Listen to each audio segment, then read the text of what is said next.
All right. But for anyone who is a technical I2B2 supporter, you probably want to start thinking about the transition to Java 17 now, because in order to support all the security patches and the libraries that we use, like Spring, Access 2, and yeah, in order to support all the security patches, we can no longer run the latest versions of these libraries on Java 8, so we have to transition into Java 17, which is a long-term support version. It should be stable, but it does require a Java upgrade. So data export, we are moving from a basic data export in 1.8.1 to a enhanced data export that allows custom table definitions and has a management plugin to manage the exports. So in more detail, I'm going to skip this slide. In 1.8.1, export looked like this. A user would run a query, and there were new options when you run a query if you have sufficient permissions in I2B2 to request a data extract. And you could request, and these are customizable at each site, but the defaults are kind of by fact type. So you can request demographics, medication, procedures, diagnoses. The intent is out of this, you'll get a CSV file with the facts on these checked boxes for the cohort of patients in your query. And so that triggers an email to be sent to a manager. And the manager can look at their email and use it to find a previous query in their I2B2, which has been flagged as please export this. And they can run the query, and they have the secret data export option, and they can actually generate a data export. This allows kind of a flexible security measure that that goes along with the type of security that a lot of sites have, because data exports tend to need to be approved. So, and so it generates CSV files, and those CSV files are stored securely on the server, and they could be transferred to the user. 1.8.2, we're doing largely the same type of workflow, but with some big enhancements. So before running the data export, you can now design a custom table to specify exactly what data you want, so you don't get all of the statin medications from in the 90s when you're studying neurological disease or something. So you run the query, and it lets you pick your custom table, still sends an email, but the manager can now go into their admin console, their request management admin console, and manage all of their data exports. And the output is a custom table CSV. And I had an actual example table, but it didn't look very good in the really, really tiny size I had to make it. So this is ChatGPT's rendering table. All right, so details on all of these things. So first you design your data table, and you have default columns. I hope you can see my mouse pointer. You have default columns that can be defined at each site, like age or ethnicity, demographics usually. And then you can use the ontology browser to pick specific facts like folders and leaves that you're interested in. You can set constraints, and you can set what type of aggregation. So, in this, we're looking for any patient with an infectious and parasitic diseases diagnosis, and or whether or not the patient has that, and also whether or not the patient has a hemoglobin A1C that is greater than 5.7. And so you can, even with the existence option, you can create some pretty complicated, very specific analyses. Then you can also choose your aggregation options, and you can also, you can choose the number of times this occurs, or the number of days on which it occurs, the number of providers that prescribed it or found this to be true, the dates of the most recent or the first. So this type of plugin has been used in a number of internal MGB projects with great success. So it's been honed, and we're excited to bring it to a community version of I2B2.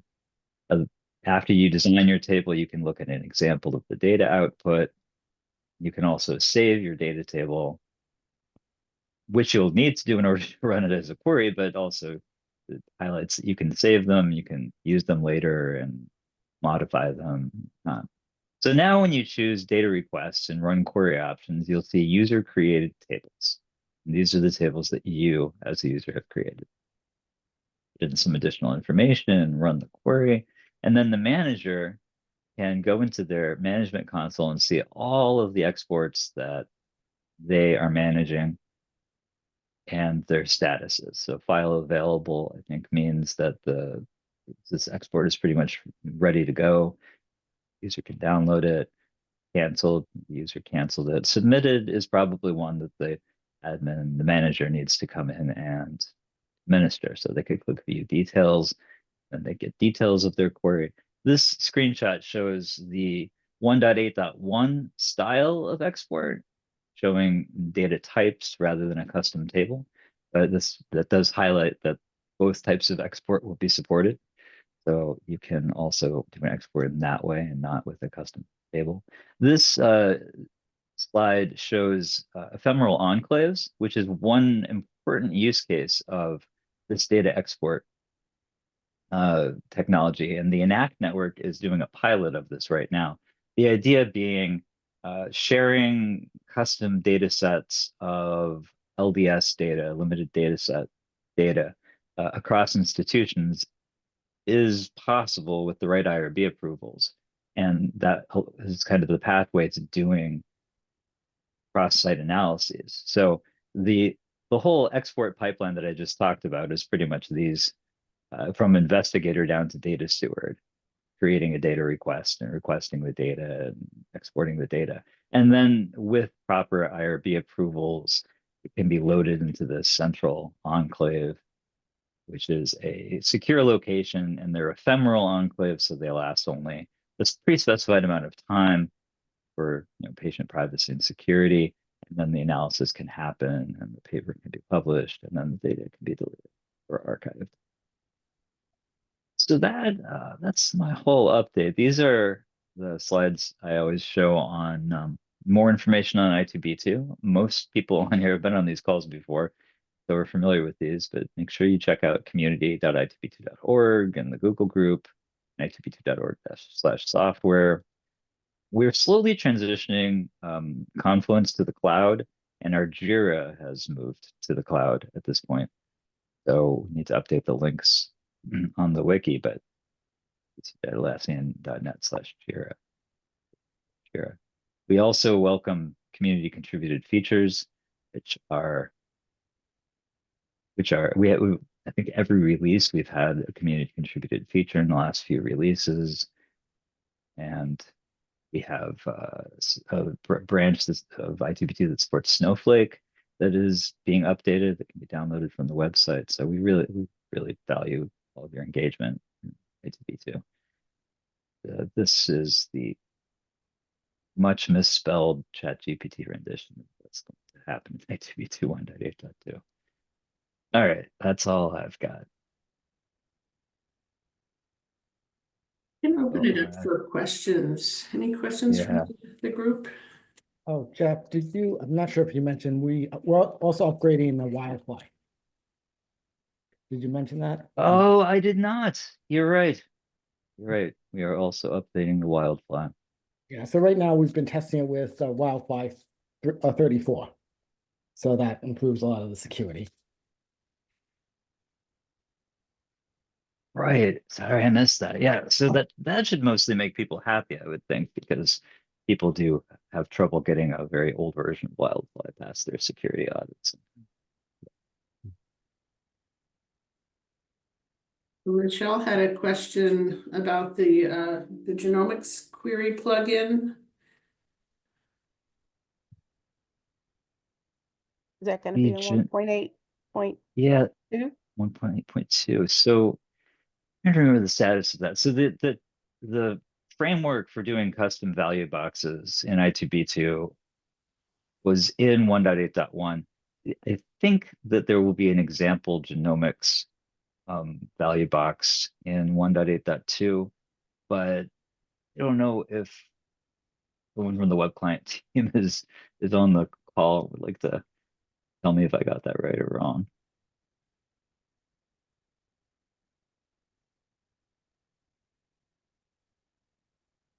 Nick Bennett, maybe? Nick or Anupama? Yeah, I recall that we worked on it, but I'll double check Michelle and get back to you. Thanks. Yeah.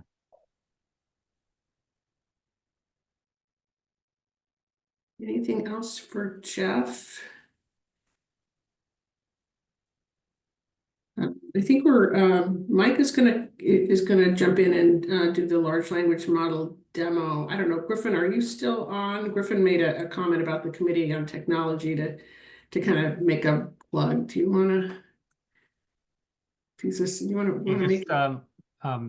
Pointing out that it's not just us telling you about new technologies that are coming out in I2B2, but we're also really interested in seeing how different institutions are customizing and extending I2B2, such as new plugins that people have developed or interesting ways you're integrating it into your workflows. And Committee on Technology is a great place to share what you've done, get feedback, ask questions to other sites or I2B2 developers. So it's been a small group, but we'd love to extend that to others that are doing more than just I2B2 out of the box and are having some interesting ideas. I want to see where we're going. Thanks, Griffin. All right. Well, why don't we turn it over to Mike? And I don't think he'll take the full half hour, so certainly we have time for questions at the end. So Mike, you want to take it away? Okay. Do you see my screen? Yes. Okay, so great. So I kind of, I'm going to do a little PowerPoint and then I'm going to do the demo. I cut out a couple of the slides that I did during the EMEA because I assume everyone on this call knows what I2B2 is and what the Hive is. So I don't need to go into detail of that. But anyway, so we, during, I think it was like a year and a half ago when we did the initial AI one, we had developed basically an AI cell that we kind of modified I2B2 in order to basically try to run it. It was slow, and so the next version that we did for the EMEA, we did a lot of improvements to. One thing about the AI cell is it's basically a new cell, similar to the ontology cell, the CRC cell. And so that basically it accepts an I2B2 message and it sends back an I2B2 message. So it's in essence a cell. It communicates with the large language model on-prem. And the one that we're actually using is the same like API as the OpenAI one. So you could, in essence, connect up to OpenAI if you wanted to. It validates message from the LLM. It creates a query using valid ontology. That's kind of what the demo is going to do. And that also can run the query to generate it. So what we did was we utilized all of the new UI that was developed by the Harvard team. And so, and this is also everything was on-prem. So basically, do you see my cursor? Yes. Okay. Thanks, Diane. Okay, so this is basically kind of a question that it asks. It's like, I want to find all patients with this disease, appendix, and either. And so then what it does is it figures out from that all of the ontology terms from that. And then once it figures those ontology terms, it sends it to the ontology cell, and then it gets back the ontology terms for it. And then what it does is it then creates another call to the CRC where it says, okay, now this is a panel with these items, and it sends it to the CRC, and then it returns back the query master ID. And then once it has the query master ID, I utilize some of the APIs within the new UI to basically just populate. And so, so this is kind of like the rendition of the UI. And then this is the response that it sends back. And then, so there was two components that we kind of added into as the demo. One is the ontology lookup, and the other one is kind of a online chat that you can do with the LLM. and I'm going to demo both of those. And so this kind of example of diagnosis and acute respiratory. And then this is the response from the AI. I am going to demo it, but due to the way the AI and the large language models work, sometimes it might return not the right information. That's just the thing about the AIs. So this is basically kind of another one of the UI things.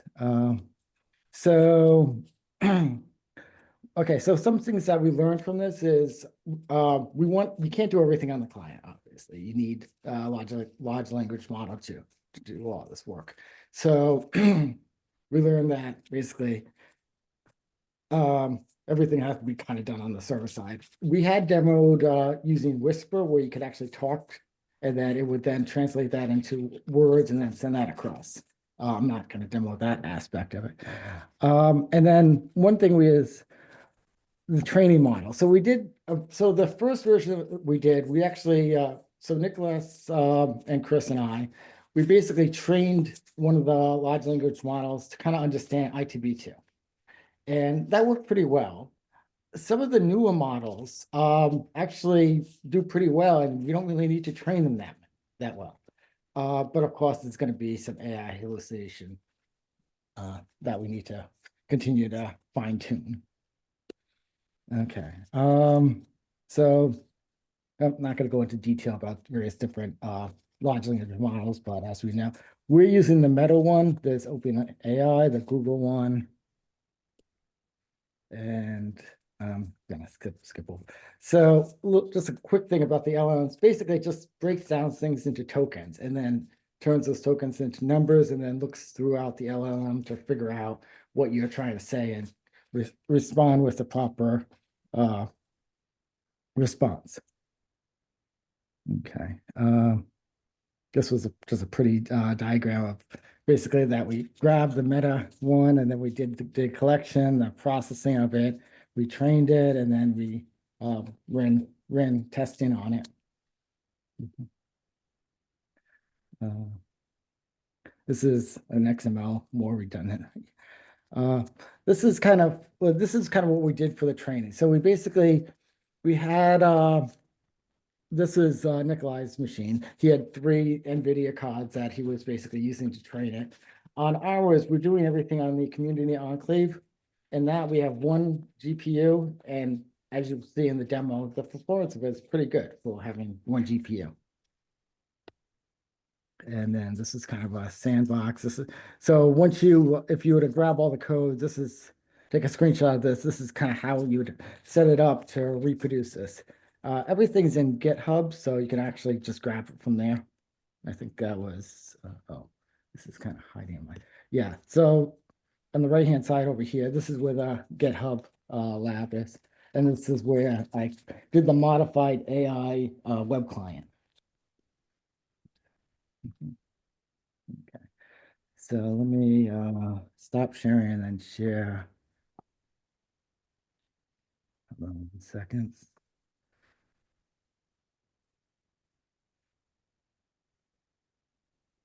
Okay, so let me share again.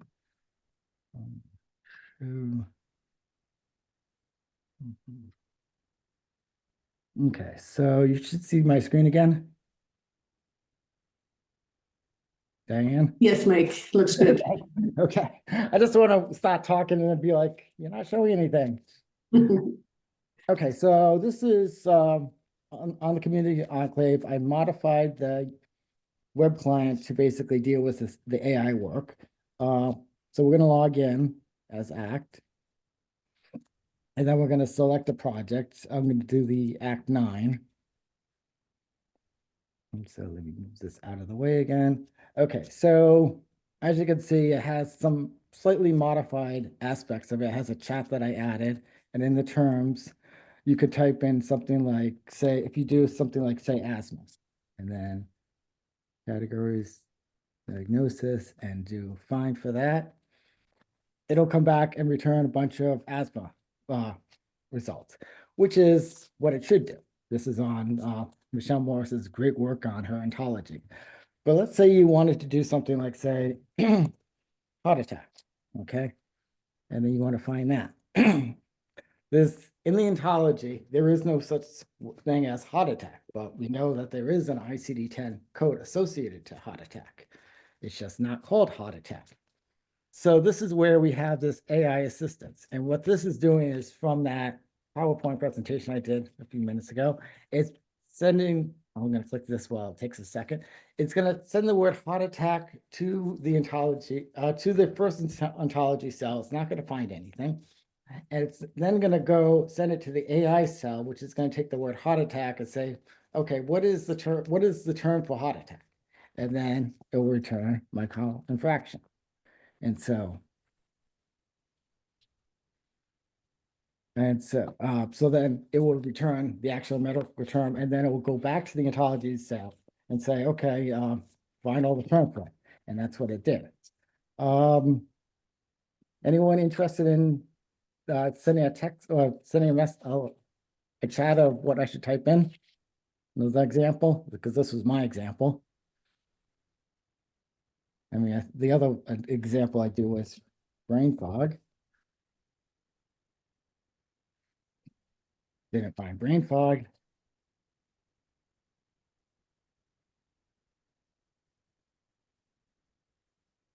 And so then it did return some information about the ICD-10 codes associated to brain fog. Okay, so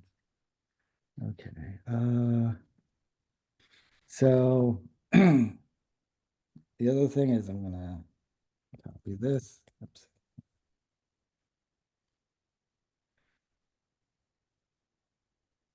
So now I'm gonna say, okay, I want to find all patients who have cardiovascular, and so send this. Fingers crossed it works. So now what it's doing is actually looking up those terms in the ontology cell, and then after that, it's gonna create the query for that. Fingers crossed that works.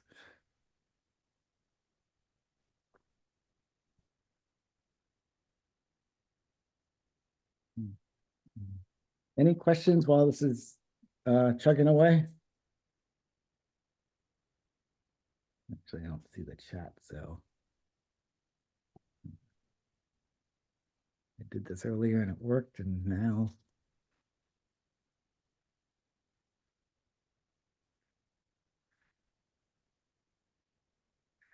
Gotta love live demos.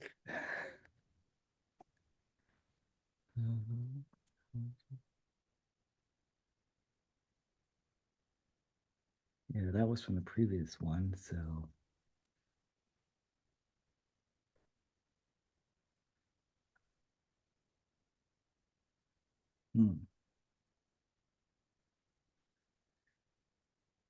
Let me just do a simpler one, see if that one's.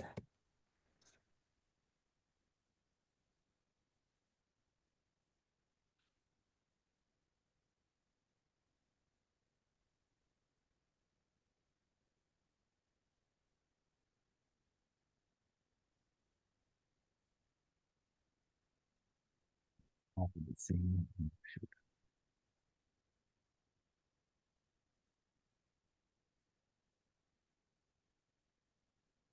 Okay. Maybe I just wasn't patient enough. So as you can see, it actually did run. It actually ran twice because this was the first one I ran. This is the second one that I ran out of not being patient. And so it broke it down, and then it found 35,000 patients within the Cincia data set. So that's using the query, that's using the terms to actually generate a query. The other thing that we added was kind of a chat box. So if you click on chat, and so the AI to B2 is how can I help you today? And I'm gonna copy in a message, make this easier. Okay. And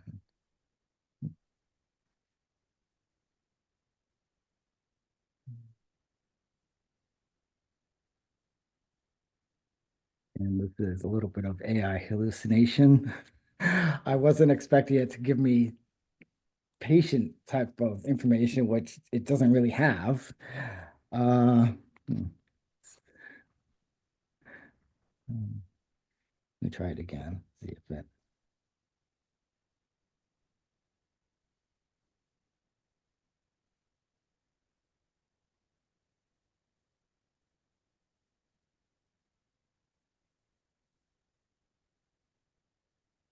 One thing I did find with AIs is if you repeat the same query, the same amount of time, multiple times, it actually then just kind of goes into hallucination mode. So I'm going to do new chat. I'm going to clear everything. New chat, and then try it again.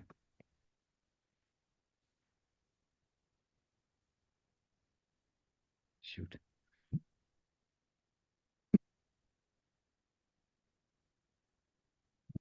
I'm going to stop this. I'm going to clear it and then just change it.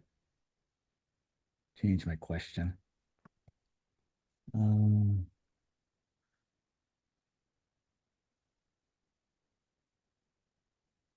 might want to say how many patients, Mike, Oh, not how many patients, not find patients, but find how many patients. okay.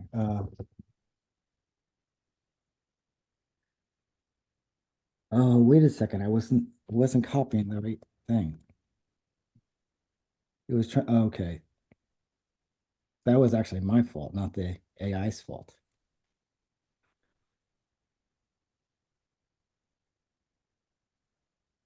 Okay, this is the proper question. I was asking like find patients, so it actually was returning proper information.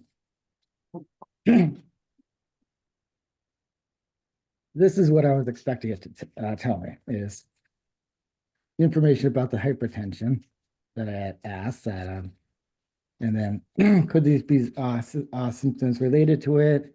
And it basically responds, yes, it could be. And so then I continue. So if so, what steps should I take? If so, what steps should I take? I should keep an eye on what I copy and paste.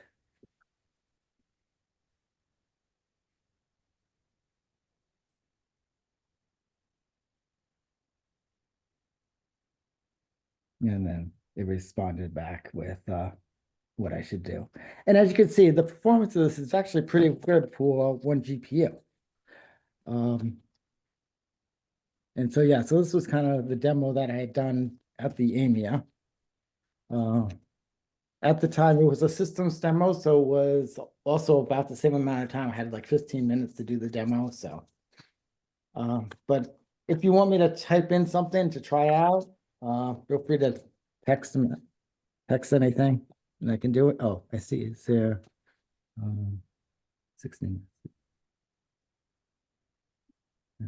Oh, yeah. I think these are earlier messages. Mike, Yep.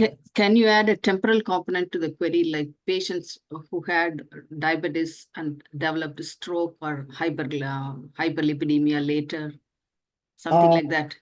Yes, you can. Okay. It hasn't been programmed to do that yet.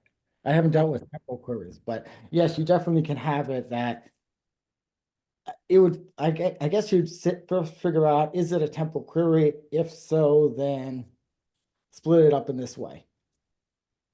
But yeah, definitely can do temporal, it should be able to do temporal queries. We just haven't developed it for that. Okay.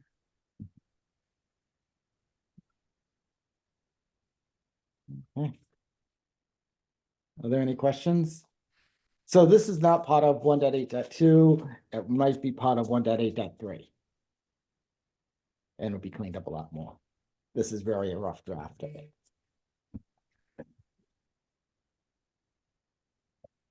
Thank you, Mike. Any initial questions? I'd actually like, Mike, do you have anything else to show or? No, I don't. Great. Why don't you stop sharing then? I'd really like to hear from the community.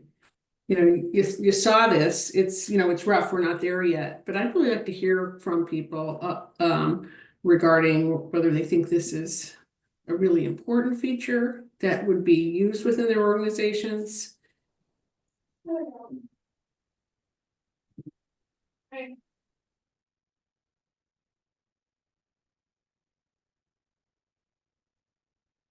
I mean, one of the things that we try to do is we try to develop the user interface to make it easy to use. I know there are other tools out there that are like really complex that kind of require, a data scientist to be able to use them. And so we've really tried to make them easier, but you still have to understand terminology and you have to know a few things. This would be something where I could probably go in and run temporal queries without knowing too much. And I don't, I wonder if that's the population of users that we should be focusing on.